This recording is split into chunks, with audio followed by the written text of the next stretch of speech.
tout le monde, salut, je te souhaite une bonne écoute. Je te dis merci de passer un temps avec nous. Je sais qu'il y a pas mal de personnes qui nous suivent sur les réseaux. Il y a réellement ce partage, cette famille connectée. Aujourd'hui, je désire te prêcher un message et ce message va tourner autour du livre de Néhémie. C'est un message de construction. Ce n'est pas simplement un message de construction pour construire des locaux. Ce n'est pas non plus un message de construction pour construire un bâtiment, pour construire plus qu'une dénomination. C'est réellement un message qui puisse te donner à réaliser qu'il y a le royaume de Dieu sur cette terre et que Christ t'attend pour cette construction. On est des frères et sœurs ensemble. Christ a donné tout pour nous. Il a déversé son amour, sa grâce sur nous afin que nous pouvons bâtir ensemble ce royaume. Et je te souhaite une bonne écoute à travers du livre de Néhémie qu'on va voir aujourd'hui, afin que ce message puisse te motiver, puisse te donner à réaliser que Christ t'attend. Oui, je te le dis, il a besoin de toi. Il a besoin que tu prennes en considération les paroles qu'il a déjà déposées dans ton cœur, le rêve qu'il a déjà déposé dans ta vie. Aujourd'hui, c'est simplement des paroles qui vont revenir et te persuader, te faire réaliser que Christ t'attend. Oui, des fois, on se sent un petit peu faible, pas à la hauteur, fragile, mais Christ compte sur nous. Donc, j'aimerais qu'on voie ensemble, premièrement, ce premier verset. Ce premier verset se trouve dans le livre de Néhémie, chapitre 1, verset 4. Il nous est dit ceci. « Lorsque j'entendis ces choses, je m'assis, je pleurai et je fus plusieurs jours dans la désolation. Je jeûnai et je priais devant le Dieu des cieux. » Néhémie chapitre 1, verset 4. Donc, il nous est dit premièrement que lorsqu'il entendit ces choses, il s'assit et pleurait. Mais le tournant, les mots que je voudrais aborder avec toi, c'est vraiment sur « je fus plusieurs jours dans la désolation ». Je ne sais pas si personnellement, tu as reçu comme un fardeau qui est là depuis plusieurs jours. Ça peut être particulier parce que je suis en train de te dire, tu peux réfléchir comme ça, il est en train de me dire que Dieu dépose des fardeaux. En fait, des fois, Dieu sur nos vies peut déposer des fardeaux. Mais ce n'est pas des fardeaux pour te rendre triste. C'est des fardeaux pour te pousser à faire quelque chose. Il dit, je fus plusieurs jours dans la désolation. Peut-être que tu as reçu un appel, que ça soit concernant un local, concernant un ministère pastoral ou de l'évangélisation dans les rues, ou simplement aussi à travers d'un sourire. Et on dirait que Dieu t'appelle à être sympathique. Tu vas dire, c'est particulier. Mais ce fardeau qui revient plusieurs jours. Parce que je ne sais pas si tu es comme moi, aujourd'hui, ça fait maintenant une dizaine d'années qu'on sillonne la France, entre guillemets, et qu'on voit pas mal d'églises, pas mal de dénominations. Et en fait, on a souvent des personnes qui, à travers une prophétie ou à travers un appel, sur le moment, instantanément, ils se lèvent, oui, ça y est, Dieu m'appelle à aller au Gabon. Un exemple que je te donne. Je n'ai rien contre le Gabon. Béni soit Dieu pour le Gabon et que des hommes et des femmes puissent aller là-bas faire du bien. Mais on s'aperçoit que cette personne qui a reçu ces paroles ou ce rêve, quelque temps après, quand on repasse chez elle, en fait, il n'a jamais été au Gabon et en fait, il n'a jamais activé quelque chose. Ce qui va faire toute la différence, c'est quand le fardeau revient. Il dit, je fus plusieurs jours dans la désolation. Ce n'est pas un fardeau instantané.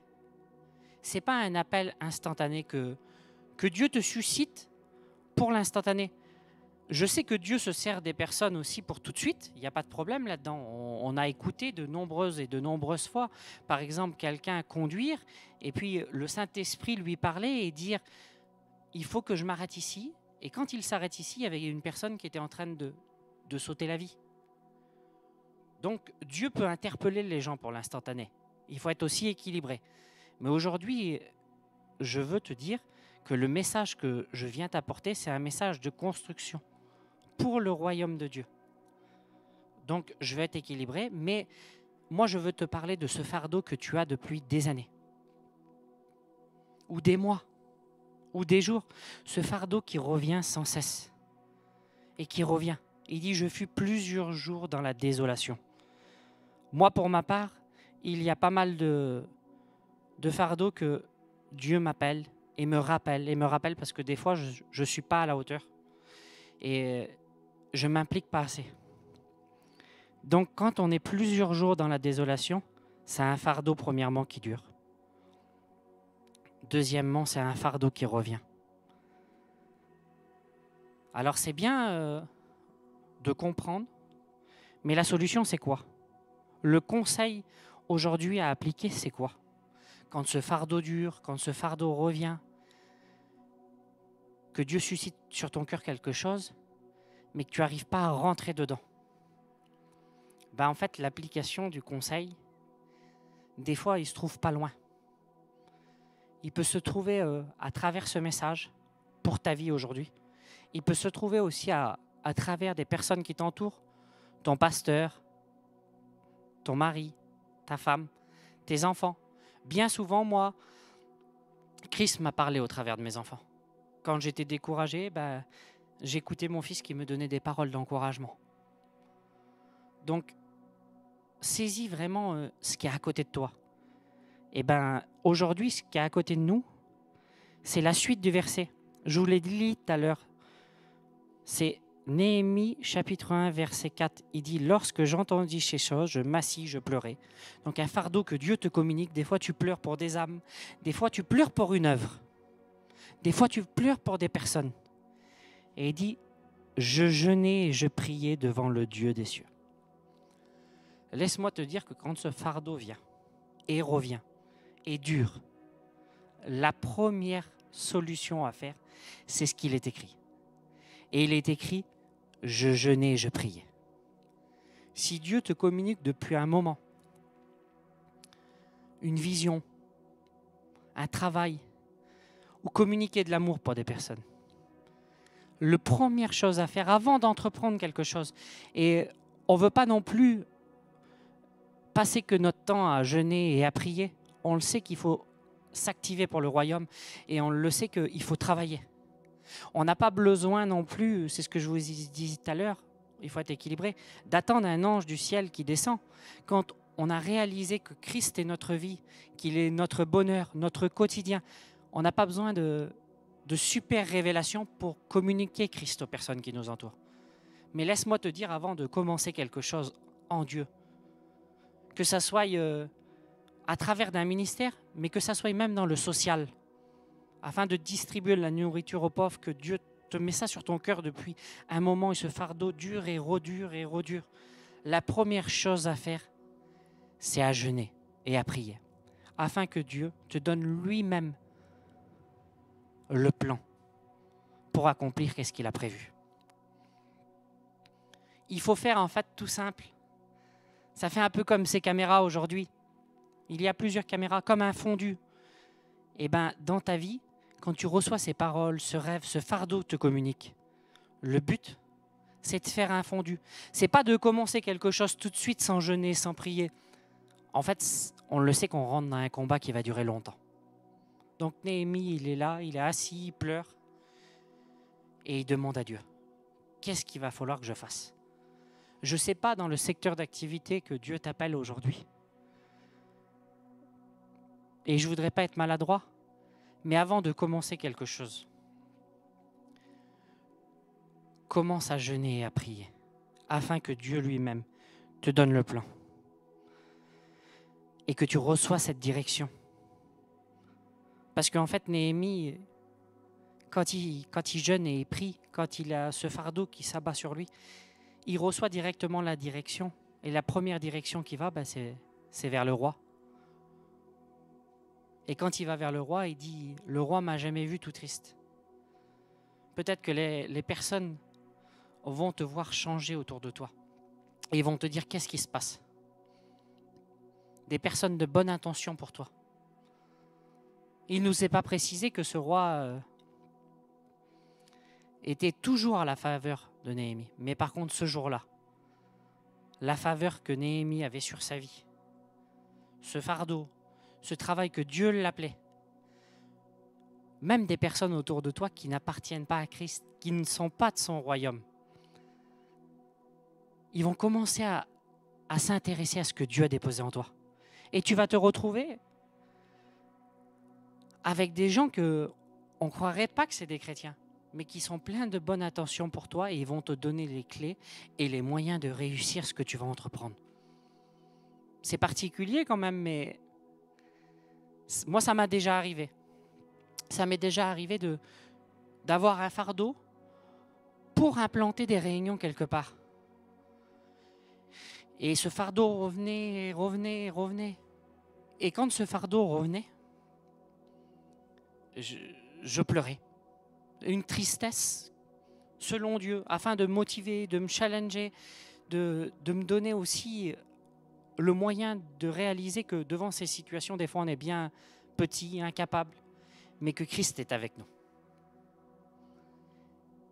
Et je me suis retrouvé dans des lieux, des personnes qui n'appartenaient pas à Jésus me donnaient eux-mêmes, un peu comme Néhémie, le moyen de réaliser ce que Dieu avait mis dans mon cœur.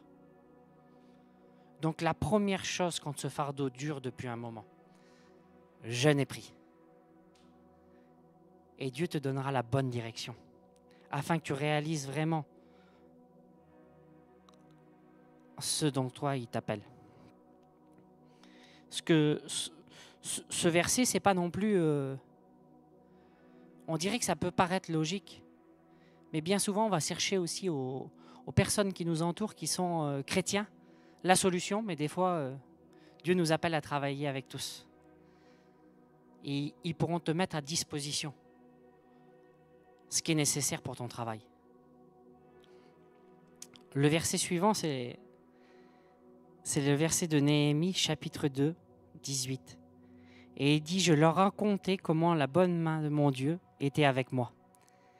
Et quelles paroles avait le roi m'avait adressées. Levons-nous, bâtissons, fortifions dans cette bonne résolution. Donc comme je vous explique, il va vers le roi et le roi lui donne la provision pour aller et il commence à réaliser l'endroit qui va bâtir quelque chose. Je sais que pour nous, c'est une saison comme ça. On est sur une saison de construction de bâtiments, d'églises, de personnes. Et on va des fois vers des personnes qui nous fournissent les matériels afin de construire quelque chose qui nous est nécessaire. Ce que Dieu a mis dans notre cœur. Et une fois qu'on a visualisé le plan que Dieu nous avait déjà donné, parce que Dieu nous l'avait déjà donné, on est là, et les premières paroles, on a commencé un petit peu la construction, on dit souvenez-vous. On fait un peu ce qu'il y a écrit là, comme la bonne main de l'Éternel était sur moi. Et on est en train de dire, qu'est-ce que Néhémie disait à l'époque? Vous voyez bien que ce que n'était pas possible, c'est-à-dire que même ceux qui n'appartiennent pas à Dieu mettent des moyens nécessaires afin de nous bénir et de nous donner aussi à réaliser ce fardeau que Dieu avait communiqué dans nos cœurs. Et en fait, devant cette évidence-là, les gens sont en train de dire oui, la bonne main de Dieu est sur eux. Je te souhaite aussi que la bonne main de Dieu soit sur toi, mais je sais qu'elle est sur toi. Je rigole, ça me fait plaisanter aujourd'hui, mais je te souhaite que les gens réalisent que la bonne main de Dieu était sur toi et que tout ce que tu touchais aura du succès. C'est important parce que aussi ça va, quand tu as reçu ce fardeau, quand tu as cherché, tu as jeûné, que tu as prié, que tu as passé par ces moments que tes ennemis, on aurait pu dire, te t'ont tendu la main. Donc ton peuple, tes frères, tes sœurs, ils vont être là, ils vont dire oui, la bonne main de Dieu est sur toi. Bien souvent, les gens seront motivés après quelque chose qu'ils auront vu. Vous savez, il y a plusieurs types de foi et je voudrais pas, parce qu'on peut en parler longtemps. Je voudrais pas parler de ça aujourd'hui, mais il y a cette foi qui veut toucher le bord du vêtement. Et il y a cette foi qui dit, dis simplement un mot et mon serviteur sera guéri. Bien souvent, il y a des gens que quand tu vas commencer à faire quelque chose, parce que Dieu aussi leur a commis, c'est pas qu'ils sont inférieurs ou supérieurs à toi, mais ils n'ont pas cette même type de foi, de croire sans rien avoir vu. Ils vont commencer à réaliser quand la construction sera un petit peu élevée. Et regardez qu'est-ce qu'il nous est dit dans le livre de Néhémie, chapitre 4, verset 14. Je regardais, et m'étant levé, je dis aux grands, aux magistrats et au reste du peuple, ne craignez pas, souvenez-vous du Seigneur. Ne les laissez pas répéter même s'il te semble qu'il oublie. Ne te lasse pas. Il ne faut pas te lasser de répéter aux gens même s'ils oublient. Parce que pendant la construction de ce que Dieu t'appelle à faire, il va avoir des vents contraires, il va avoir comme des temps de silence. Et il ne faudra pas te lasser de répéter qu'est-ce que Dieu a mis dans ton cœur et pourquoi on est motivé à le faire. Parce qu'en fait, les gens, quand ils vont commencer à rentrer dans la vision que Dieu t'avait communiquée, dans ce projet, eh bien, des fois, ils vont être aussi un petit peu oublieux. Et Néhémie, il est là, il rappelle. Vous vous souvenez, dès le départ, comme la bonne main de Dieu était sur nous? Comment, quand on a commencé à avoir ces matériaux, comment on a commencé à monter cette muraille? Il faut bien souvent que dans cette vision, dans ce processus que Dieu t'appelle, que tu te rappelles dès le départ et que tu motives aussi les gens à se rappeler. Moi, je peux vous rappeler aujourd'hui. Aujourd'hui, tout est possible, entre guillemets, ça a 1 an ou 2. On peut se rappeler ensemble qu'il y a 2 ans, il n'y avait quasiment pas d'église. Alors, je ne sais pas si dans l'église que tu es aujourd'hui de Tout est possible, tu te dis, c'est dur, ça a des vents contraires, ça ne prend pas la dynamique que ça devait prendre. Ou alors, on tourne en rond. Laisse-moi te rappeler comment que la bonne main de Dieu était sur nous. Comment que Dieu nous a suscités. Et comment que Dieu nous a établis, entre guillemets, afin de rentrer réellement dans ce projet. Alors, je ne veux pas me lasser. Parce que souvent, entre guillemets, quand on répète aux gens, on dirait qu'ils ne comprennent pas. Mais Néhémie le faisait à l'époque et je veux le faire aujourd'hui.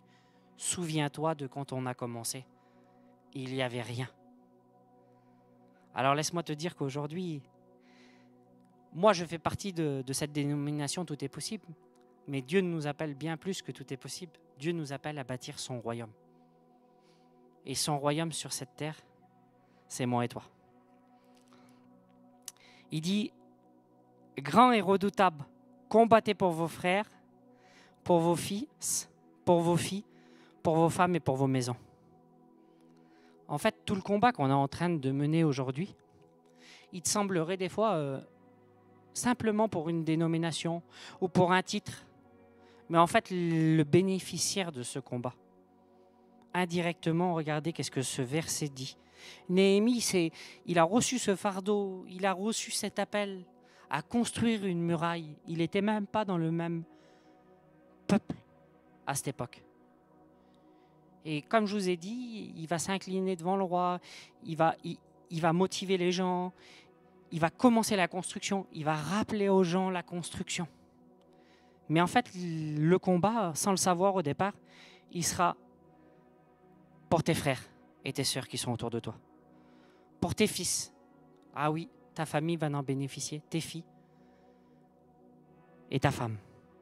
Le travail que tu es en train de faire aujourd'hui, cette construction où c'est que Dieu t'appelle, comme je te disais tout à l'heure, que ça peut être, je prêche à tout le monde aujourd'hui, même dans le social. Je ne prêche pas que pour Tout est possible. Tu pourras déverser des grâces sur tes enfants, sur ta femme et sur les gens qui t'entourent, à travers ce fardeau que Dieu t'a communiqué dans ton cœur. Donc il est très important de réaliser que ce fardeau n'est pas là pour t'abattre. Ce fardeau est là pour te motiver, te challenger et aussi autour de toi communiquer cette passion. Que Christ est bon et qu'il est plein de bonté pour nous. J'aurais voulu avancer un petit peu plus vite parce que le temps passe vite. On le dit toujours, mais on peut pas croire à ce point-là. Ils ont travaillé sur la muraille, c'est ce que je vous explique, mais ceux qui sont bénéficiaires, c'est leurs fils, leurs filles, leurs femmes. Leur maison était au bénéfice de leur travail. Oui, aujourd'hui, il est important de réaliser que vous êtes le temple. Ce n'est pas simplement un temple de bâtiment. Ce n'est pas un temple d'église, tout est possible. Ce qui est important, c'est de bâtir ce temple. Parce que regardez qu'est-ce qu'il est dit dans le livre des Corinthiens. Le premier livre des Corinthiens, chapitre 3, verset 16. Ne savez-vous pas que vous êtes le temple de Dieu et que le Saint-Esprit de Dieu habite en vous? Aujourd'hui, il est important de réaliser que on puisse bâtir ensemble quelque chose. Tu es le temple, je suis le temple. Et Dieu nous appelle dans ce temple-là à bâtir et à former des vies. Pas simplement des églises, pas simplement un mouvement. C'est vraiment bâtir son royaume sur la terre. Et son royaume sur la terre, c'est moi, c'est toi, c'est les tiens. Et pour bâtir ce royaume sur la terre, aujourd'hui, on n'est pas au temps de Néhémie, malgré que j'aurais aimé y être, en partie, parce que ça devait être pas facile non plus. Je ne pense pas qu'on a appelé, moi et toi, tout de suite à rebâtir les murailles de Jérusalem, à aller redresser les portes. On est vraiment à appeler dans cette continuité de bâtir le royaume de Dieu sur la terre. Et le royaume de Dieu sur la terre, c'est moi, c'est toi, c'est les personnes qui t'entourent. Donc des fois, un bon conseil, une exhortation, un sourire, un verset, une main tendue, pleurer avec ceux qui pleurent, se réjouir avec ceux qui se réjouissent. C'est bâtir les personnes. Parce que oui, laissez-moi vous dire que dans le livre de Matthieu, chapitre 28, versets 19 à 20, il dit « Allez, faites de toutes les nations des disciples ». Si on parle de construction, si on parle de royaume, il faut aller bâtir des disciples, bâtir les destinées de notre futur. Et moi, je n'ai pas été engendré dans la foi sans que des gens nous ont aidés. Je me rappelle qu'au contact de l'évangile, c'est des personnes qui ont prêché, c'est des personnes qui m'ont tendu la main, c'est des personnes qui m'ont élevé, c'est des personnes qui m'ont béni. Et Christ a changé ma vie. Alors pour bâtir ces disciples, j'ai besoin de toi, tu as besoin de moi. On a besoin de travailler ensemble pour le même roi, le même Seigneur, le même royaume. Ce royaume que Christ attend. Alors si ce fardeau revient, et ça dure depuis un temps, jeûne, prie, afin de bâtir ses destinées. Il dit, baptisez-les au nom du Père, du Fils et du Saint-Esprit. C'est la suite logique. Il dit, allez, faites de toutes les nations des disciples, baptisez-les au nom du Père, du Fils et du Saint-Esprit, enseignez-leur à observer tout ce qu'il vous est prescrit. Vous savez, pour enseigner quelqu'un, je pense que le meilleur, c'est le Saint-Esprit. Il dit, il vous enseignera, il vous conduira dans toute la vérité. Il faut vraiment connecter les personnes avec le Saint-Esprit. Parce que malgré que j'ai eu des grands frères, des grandes sœurs, des papas spirituels, des pasteurs, des gens qui ont pris soin de moi, le soir quand je suis chez moi, quand je suis face à des décisions pour ma vie, pour ma famille, pour mon travail, je remets ma vie au Saint-Esprit. C'est lui qui m'enseigne et qui me conduit. C'est lui qui sait exactement où Dieu m'attend.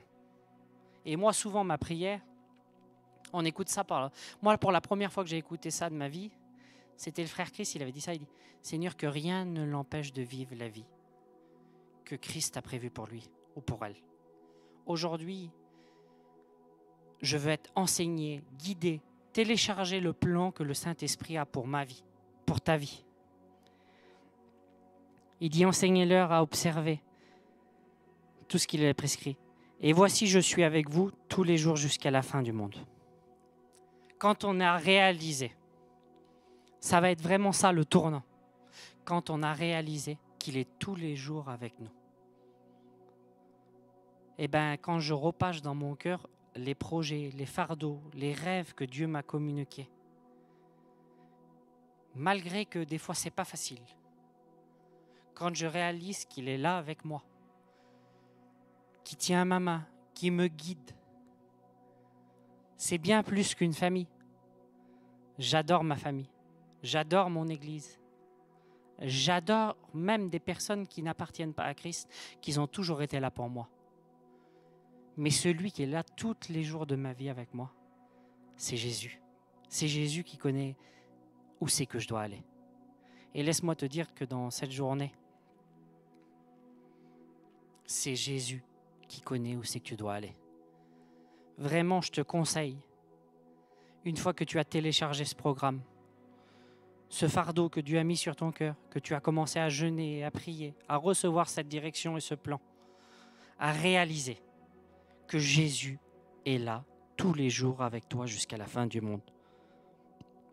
Et vraiment, quand tu as réalisé que Jésus est là, et que tu as réalisé que le premier qui sera au bénéfice de la construction du royaume, ben indirectement, on ne fait pas ça pour ça. On ne fait pas les choses pour être vu, ou on ne fait pas les choses pour recevoir quelque chose de Jésus. Mais indirectement, Christ est bon, et tu seras le premier au bénéfice de ton travail. Tes fils, tes filles, ta femme sera au bénéfice de ce travail-là. Parce que ce royaume va se propager autour de toi, et tu seras au bénéfice de cette atmosphère du royaume qui a été implantée. Je veux prier pour toi en cette écoute, afin que Christ te donne la force d'aller jusqu'au bout du fardeau qu'il t'avait communiqué. Seigneur, mon Dieu, tu vois toutes les personnes qui sont à l'écoute en ce moment. Que tu puisses leur donner des forces afin qu'ils vivent et qu'ils réalisent ce fardeau que tu avais communiqué que leur vie, qu'il soit agréable, qu'il soit doux, qu'ils ne voient pas ça comme une épreuve amère, mais afin qu'ils soient motivés et qu'ils soient au bénéfice de ce que tu as prévu pour leur vie. Salut tout le monde!